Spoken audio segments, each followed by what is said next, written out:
오늘 하나님 말씀, 우리 누가복음 13장 말씀 함께 보도록 하겠습니다. 지난주 우리가 예수님께서 이 세상에 오신 이유에 대해서 살펴봤습니다. 부정하고 부패한 세상을 정화시키기 위해서 오셨다라고 말씀드렸습니다. 소망이 없는 세상에 소망을 주시기 위해서 오신 것입니다. 예수님이 왜 우리의 소망이시냐? 그것은 예수님만이 이 세상을 변화시킬 수 있기 때문입니다. 우리의 죄와 사망의 문제를 해결하실 수 있기 때문입니다. 예수님만이 공의와 정의로 이 세상을 다스리시며 이 세상의 불의와 부패를 제거하실 수 있기 때문입니다. 이러한 상황 속에서 우리가 해야 될 일은 다른 것이 아닙니다. 회개하는 일입니다. 하나님 앞에서 우리가 우리의 삶의 주인 되심을 내려놓고 그렇게 살아간 삶을 회개하고 예수 그리스도를 우리의 왕으로, 우리의 주인으로 모시고 살아가야 하는 것입니다. 그런데 이러한 삶을 살아내는 게 녹록지 않습니다. 제가 이렇게 설교하지만 저도 그렇게 살아가는 것이 쉽지 않아요. 근데 그러기에 우리가 기대해야 할 것 바로 하나님의 은혜입니다. 부족하고 연약하지만 그렇게 삶을 살아내지 못하지만 그럼에도 불구하고 우리를 붙들어 주시는 그 하나님, 넘어졌을 때 말씀대로 살아가고자 노력할 때 우리의 왕이 하나님이심을 인정하며 살아가려고 노력할 때 넘어질 수 있습니다. 근데 그 넘어진 자리에서 우리를 다시 일으켜 주시는 분이 있는데 그분이 바로 우리가 믿고 의지하는 하나님이십니다. 우리가 그 하나님을 온전히 알아갔으면 좋겠고 또 그 하나님께 우리의 삶을 온전히 드릴 수 있었으면 좋겠습니다. 오늘 본문 역시 예수님께서 하나님 아버지의 사랑이 얼마나 크고 놀라우신지를 우리에게 말씀해 주고 있습니다. 오늘 본문 말씀을 먼저 요약해 보면 이렇게 됩니다. 두어 사람이 와서 빌라도가 어떤 갈릴리 사람들의 피를 그들의 제물에 섞은 일에 대해서 예수님께 이야기합니다.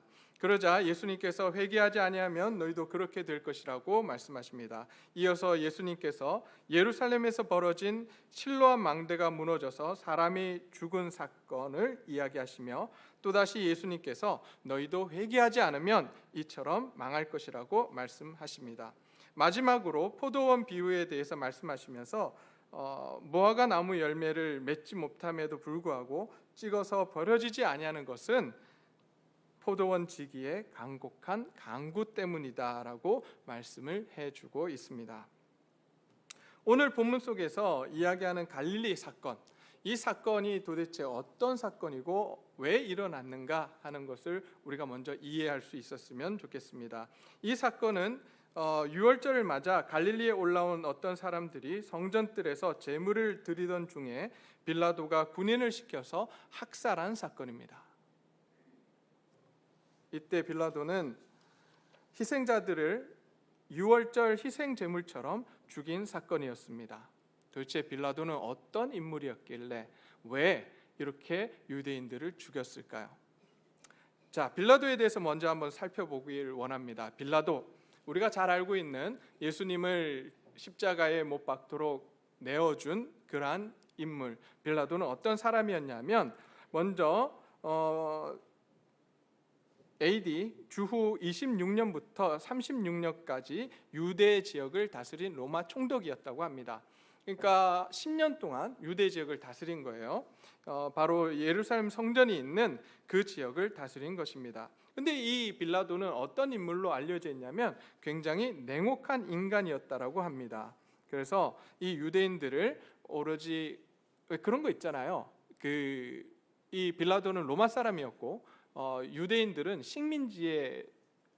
식민지 국민이었어요. 민족이었어요. 그러니까 이렇게 좀 낮게 보는, 경멸하는 그러한 그 시각을 가지고 있었던 그러한 사람이었습니다. 그래서 냉혹한 인간이었던 빌라도는 유대인들을 오직 경멸의 대상으로 여겼다고 합니다. 그래서 그랬는지 로마 제국의 먼 변방에 보잘것없는 민족을 통치하기 위해 주둔하고 있었던 자신의 신세를 한탄하며 그의 자존심을 구기고 있었던 그는 보상 심리로 유대 백성들에게 자기 권위를 확인하는 것을 하려고 했고, 그것을 통해서 자기의 권한이 얼마나 큰지를 막 보여주며 그것에서 기쁨을 누렸던 그러한 사람이라고 합니다. 심지어 빌라도는 성전 금고 안에 있는 돈을 강제로 가져다가 수로를 건설하고 황제의 상을 예루살렘 성 안으로 가지고 와서 유대인들을 모욕했던 그러한 인물이었다고 합니다. 여기서 갈릴리 사람들은 또 어떤 사람이냐면, 우리 갈릴리 지역 이러면 우리가 그냥 촌동네라고만 생각하시잖아요. 근데 그렇지 않아요. 이 갈릴리 지역 사람들은 굉장히 열성이 넘쳤던 사람들입니다.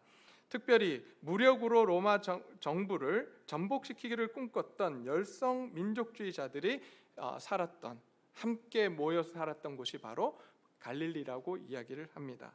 그러기에 이 갈릴리 사람들이 예루살렘에 내려왔고 또 빌라도에 의해서 학살된 것입니다. 아마도 빌라도에게 갈릴리 사람들이 내려와서 반역을 일으킨다라고 하는 소문이 들어갔던 것 같아요. 그러니까 이 갈릴리 빌라도가 먼저 선수를 쳐서 그 갈릴리 그 지역 사람들, 특별히 그 사람들을 학살하는 그러한 결정을 내리게 됩니다. 자, 이러한 사건, 굉장히 그 냉혹한 인간의 빌라도, 또 굉장히 열성적이었던, 무력으로라도 독립을 해야 된다라고 했던 열성주의자들의 갈릴리 사람들, 이 두 사람 사이에 일어난 사건이 바로 오늘 본문에 나오는 그러한 갈릴리 사건입니다.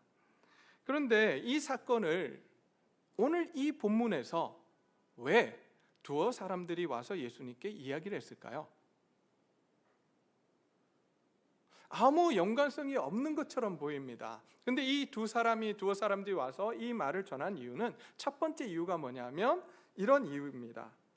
이런 상황임에도 불구하고 예수님께서 예루살렘을 향한 여정을 계속 하실 거냐고 묻고 있는 겁니다. 여러분, 혹시 기억나십니까? 예수님께서 예루살렘을 향해서 지금 걸어가고 있는 예루살렘을 향한 여정을 지금 하고 계시는 거예요. 너무 오래돼서 기억이 잘 안 나실지 모르겠지만 우리 누가복음 9장 51절에서 예수님께서 어디로 가기로 마음을 굳히시고라고 되어 있습니까? 예루살렘을 향하여 가기로 마음을 굳히시고라고 되어 있습니다. 지금 예루살렘을 향해서 가고 계시는 장면이에요.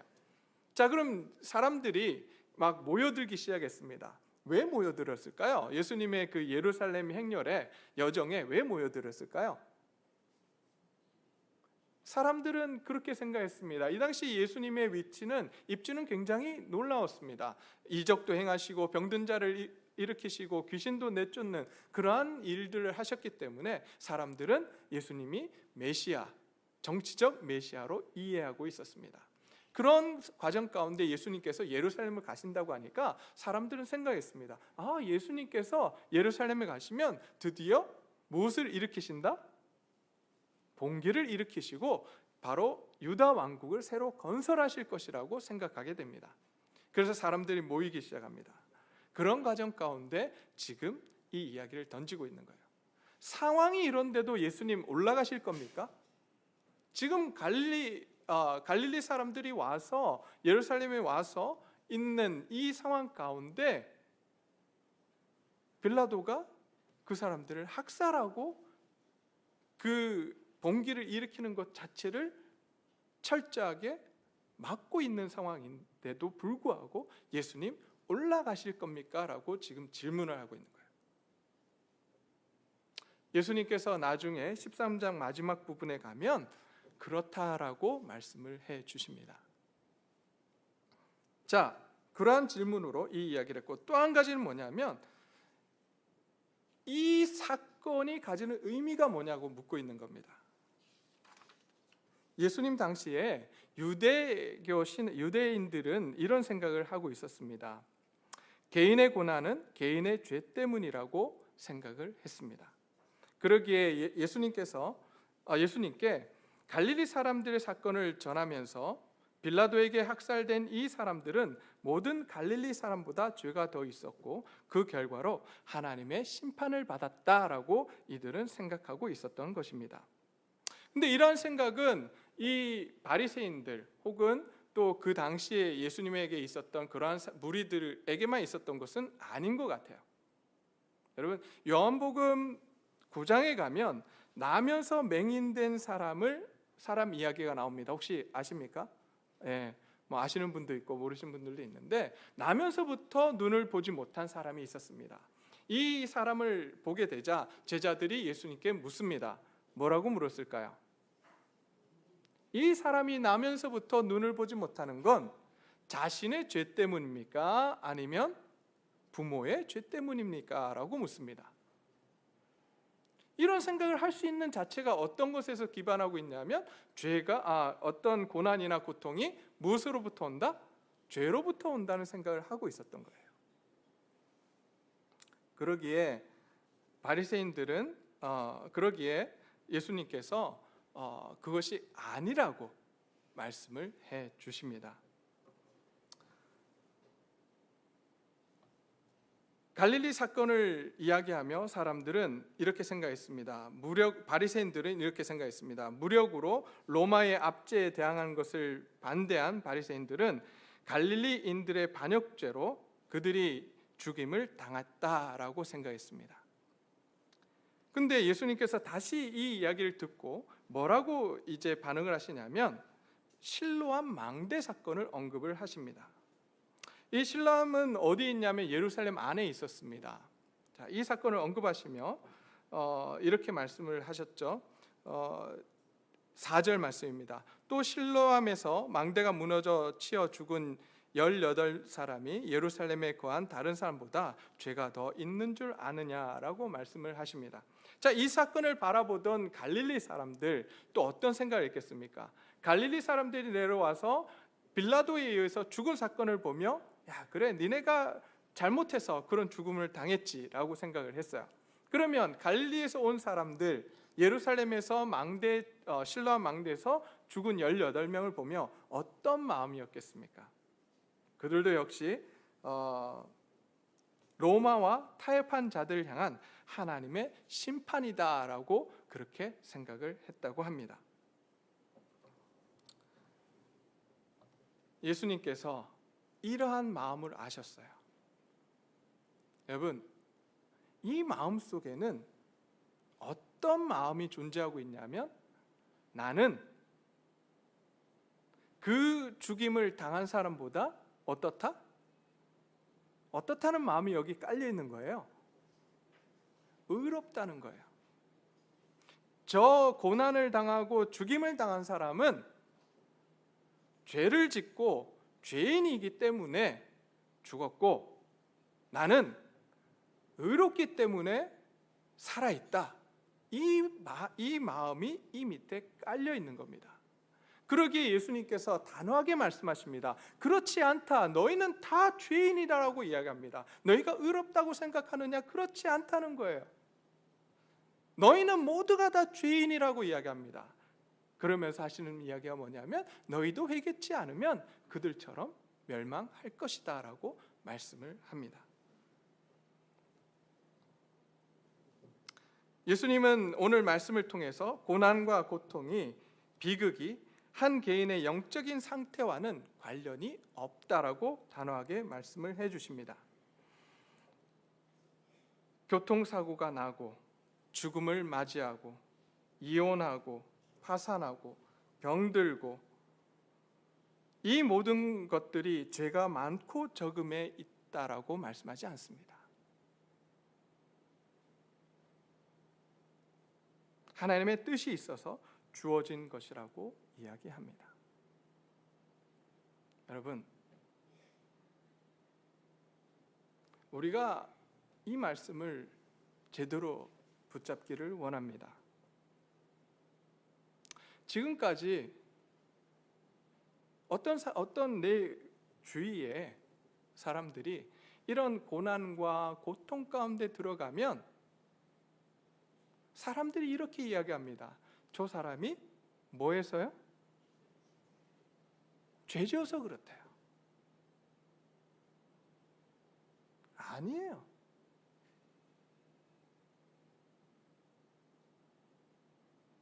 오늘 본문 말씀을 통해서 예수님께서 단호하게 이야기하십니다. 그렇지 않다라고 이야기합니다. 하나님의 뜻이 있다라고 이야기합니다.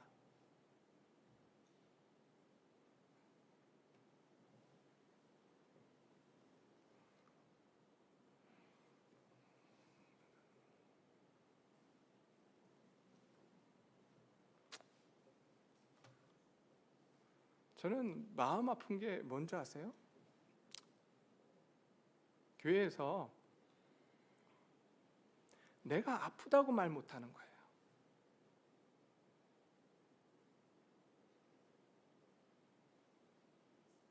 여러분, 오늘 어떠십니까?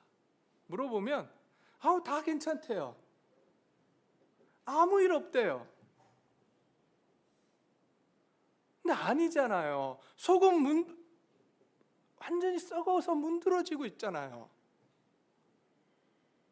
자녀 문제 때문에, 남편 문제 때문에, 직장 문제 때문에 속이 문드러지고 있는데 왜 괜찮다고 이야기합니까? 왜 그렇게 되었습니까? 죄라고 이야기하니까 내가 마치 죄인이 된 것처럼. 오늘 하나님께서 우리에게 그렇게 말씀하지 않으십니다.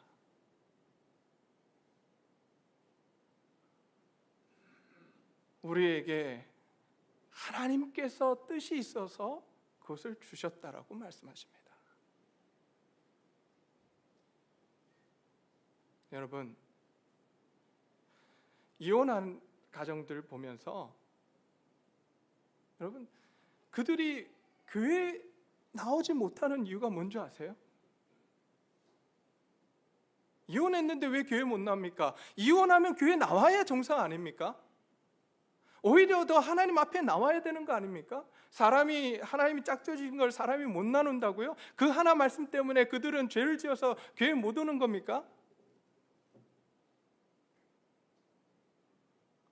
우리 하나님 앞에 가면 하나님이 그러실 거예요. 야, 쟤네들 이혼할 때까지 니네 뭐 했니? 우리한테 책임 물으실 거예요. 가정이 저토록 파탄이 날 때까지 니네 뭐 했니?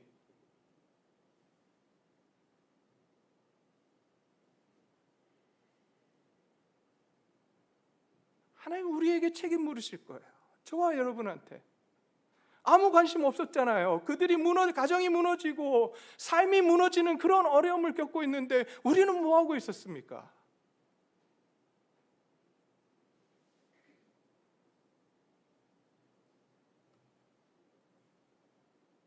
주위를 돌아봐야 됩니다.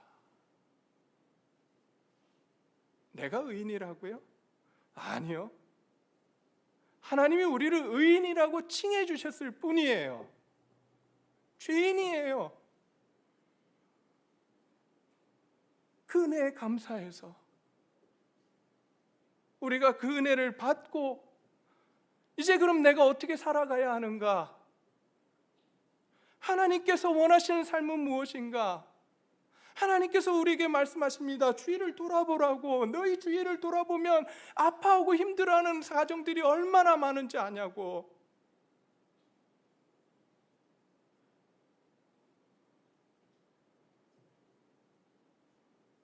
저와 여러분들이 위로하고 격려하는 자들이 되기를 소원합니다. 그 아픔을 보며 남의 아픔으로 여기는 것이 아니라 내 아픔으로 공감하고 그 문제를 가지고 하나님 앞에 나아갈 수 있는 저와 여러분들이 되시기를 원합니다. 그게 진정한 교회이고 그게 진정한 하나님이 원하시는 공동체예요.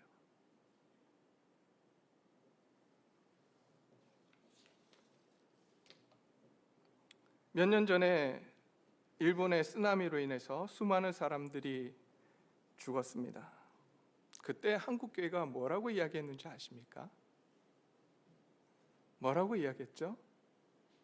우상을 섬기는 나라라서, 성적으로 문란한 나라라서 하나님의 심판이 임했다고 했습니다. 여러분, 그렇게 이야기한 한국교회, 오늘 본문 속에 나오는 갈릴리 사람들과 바리새인들과 무엇이 다릅니까?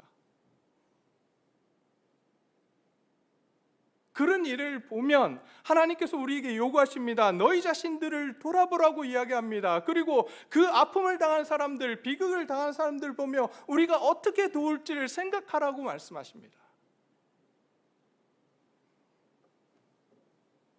이제 오늘부터 가지 모임이 정상화됩니다.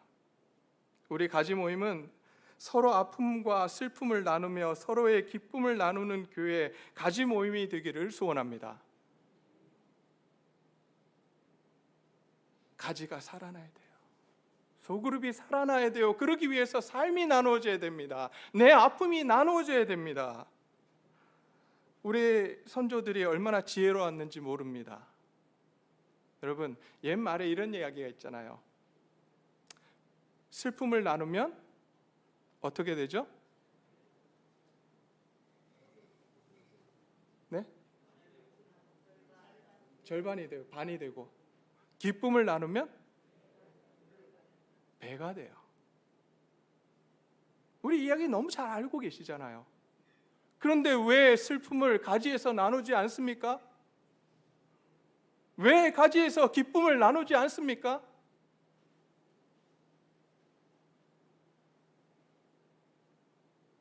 우리 이제 하나님 앞에서 우리 자신들을 회개하기를 원합니다. 가지에서 기쁨이 나누어지고 슬픔이 나누어져서 그 기쁨이 배가 되고 그 슬픔이 절감되는, 반으로 주는 놀라운 하나님의 역사가 우리 가운데 일어나기를 소원합니다. 그냥 형식적으로 모이는 그런 가지 모임이 이제는 더 이상 아니었으면 좋겠어요. 여러분 아시죠? 이제 가지에서 헌금도 안 합니다. 헌금 시간도 없어요. 저는 여러분들에게 원하는 건 단 하나예요. 가지 모임을 통해서 여러분들의 삶이 나눠졌으면 좋겠어요. 그리고 어떻게 하면 하나님 말씀대로 살아갈지 애쓰고 힘쓰는 그런 모임들이 되었으면 좋겠습니다. 실패하고 돌아온 사람들을 보며, 아파하는 사람들을 보며 위로하고 격려해서 다시 세상으로 나아갈 수 있게 만들어주는 가지, 그런 모임들이 우리 가운데 일어나기를 소원합니다. 그래야 돼요. 그게 진짜 하나님이 원하시는 거예요. 예수님께서 그 다음 말씀을 통해서 회개하지 않으면 멸망할 것이라고 말씀하셨습니다. 그런데 당장 심판이 오지 않고 멸망하지 않으니까 예수님의 말씀이 정말일까라고 의심합니다. 심지어 회개하지 않아도 어떤 일이 생기지 않는다라고 생각합니다. 그때 예수님께서 이 비유를 말씀하십니다. 포도원에 있는 열매 맺지 못하는 무화과 나무 비유를 통해서 설명해 주십니다. 포도원에 무화과 나무 한 그루가 있었어요. 근데 몇 년이 지나도 열매를 찾을 수가 없어요. 그래서 주인이 와서 베어내라고 이야기합니다. 그때 포도원 지기가 와서 이렇게 이야기합니다. 올해 한 해만 더 기다려 주십시오. 걸음을 주고 가꾸겠습니다. 그런 뒤에 열매가 맺지 않는다면 그때 베어내 주십시오 라고 이야기합니다. 우리가 하나님의 심판을 안 받는다고요? 내가 회개하지 않아도 하나님의 심판이 없다고요? 아니요. 내가 이렇게 살아갈 수 있는 이유, 버틸 수 있는 이유는 지금도 예수님께서 하나님 앞에서 간곡히 간구하고 계시기 때문입니다. 내가 잘나서 그런 것이 아니라 하나님의 은혜 가운데 하나님이 기다려주고 계시는 거예요. 저는 그 하나님을 만났습니다. 기다려주시는 하나님, 끝까지 붙들고 계시는 그 하나님의 은혜를 내가 경험했기에 제가 우리 집사님들, 우리 특별히 안수집사님들 수요기도 안 나와도 뭐라고 안 해요. 새벽기도 안 나와도 뭐라고 안 해요. 왜요? 하나님이 기다려주셨거든요. 네. 제가 그 하나님을 경험했기 때문에 하나님, 제가 그냥 기도해요. 하나님, 때가 되면 나오겠지요. 하나님, 나올 수 있도록 은혜를 부어주십시오. 왜요? 제가 좋아서 나오면 그 하나님의 은혜를 경험할 수가 없잖아요. 그 하나님을 만날 수 없잖아요. 그래서 제가 기다리는 거예요. 하나님 앞에 무릎 꿇고 그냥 기도하는 거예요. 저라고 안 답답하겠습니까? 답답해요. 근데 제가 하나님 만났거든요. 나를 기다려주시던 그 하나님, 나에게 은혜를 부어주셨던 그 하나님을 저도 만났거든요. 오늘 저와 여러분들이 그 하나님을 만나시기를 소원합니다. 그 하나님을 경험하시기를 소원합니다. 그리고 그 하나님 앞에 나아가시기를 소원합니다. 그 하나님, 우리가 잘나서가 아니라 그 하나님의 은혜로 우리는 오늘 하루를 살아갑니다. 그리고 그 은혜를 받은 자로서 하나님께서 우리에게 요구하십니다. 옆에 있는 자들을 위로하라고, 옆에 있는 지체들을 격려하라고 우리에게 말씀해 주십니다. 오늘 그 삶을 살아낼 수 있는 저와 여러분들이 되시기를 소원합니다.